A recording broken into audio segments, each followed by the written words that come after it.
Fason Radyo. Fason Radyo'ya hoş geldiniz. Azerbaycan'dan Haberler programında Bakü stüdyosundan herkese merhaba. Bugün 28 Eylül 2025 Pazar. Ben Özlem. Hər kəsi salamlayıram. Mən də Əli.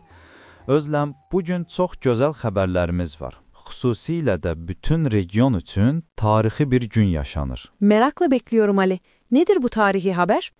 Ermənistanın baş naziri Nikol Paşinyan, Birləşmiş Millətlər Təşkilatının Baş Assambleyasında çıxış edərək, Ermənistan və Azərbaycan arasında sülhün bərqərar olduğunu elan edib. Ne? Şaka yapmıyorsun değil mi? Barış sağlandı mı diyorsun? Bu inanılmaz bir haber. Yıllardır süren gerginlikten sonra. Muhteşem.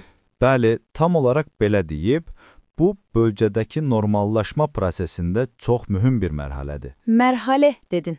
Aşama, etap demek sanırım. Yani çok önemli bir aşamadayız. Harika. Başka ne gibi gelişmeler var bu konuda?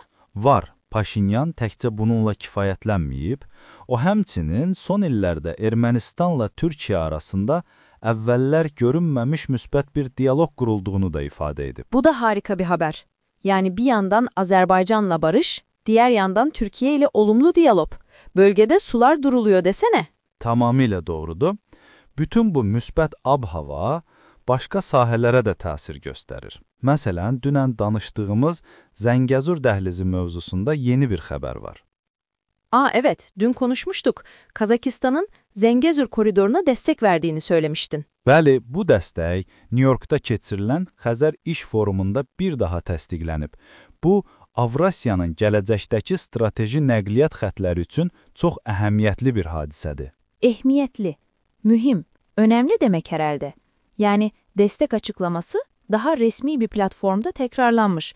Proje sağlam adımlarla ilerliyor. Bəli, çox əhəmiyyətli, yəni önəmli bir addımdır. Ancaq gündəm təkcə yaxşı xəbərlərdən ibarət deyil. Dünən danışdığımız bəzi üzücü məsələlər hələ də gündəmdədir. Anlıyorum. Dünkü o can sıkıcı haberler.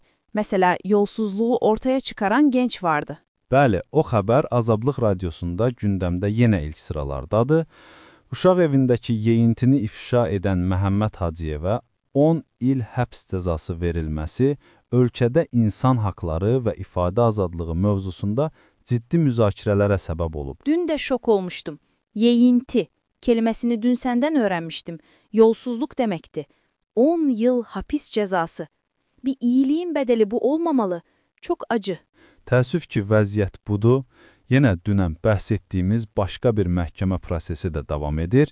Zərdab və Mingəçevirin keçmiş icra başçısı Lütfəli Babayev oğlunun ilə bağlı 2 milyon manatlıq dələduzluq işində məhkəmə qarşısına çıxıb.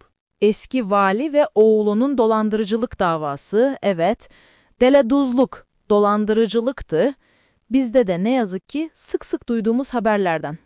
Bəli, bu məhkəmə də yerli idarəetmədəki korrupsiya iddialarını yenidən gündəmə gətirib. Ali, içimiz karardı valla. Hiç mi güzel bir şey olmuyor memlekette? Şöyle bir spor haberi falan yok mu? Olmaz mı? Əlbəttə var. Çexiyanın paytaxtı Praqada keçirilən Avropa açıq judo turnirində idmançılarımız böyük bir uğura imza atıblar. İşte bu. Judo. Anlat bakalım kimler ne yapmış? Turnirin elə ilk günündə 4 judoçumuz kürsüyə çıxıb. 66 kiloqram çəki dərəcəsində İsmam Rəhimov qızıl, Nazir Talıbov isə gümüş medalın sahibi olub. Vay be, aynı kiloda hem altın hem gümüş madalya Azerbaycan'a gitmiş yani. Resmen Bakü finali olmuş Prag'da. Sporcularınıza canı gönülden tebrik ediyorum. Çox sağ ol Özlem, mən də təbrik edirəm. Ali, ağzına sağlık. Bugün de gündemi sayende dolu dolu öğrendik. Özellikle barış haberine o kadar sevindim ki, umalım kalıcı olur. Mən təşəkkür edirəm, ümid edək ki, hər şey yaxşı olacaq.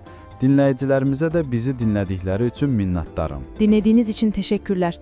Fason Radyo'da yarın tekrar buluşmak üzere. Hoşça kalın.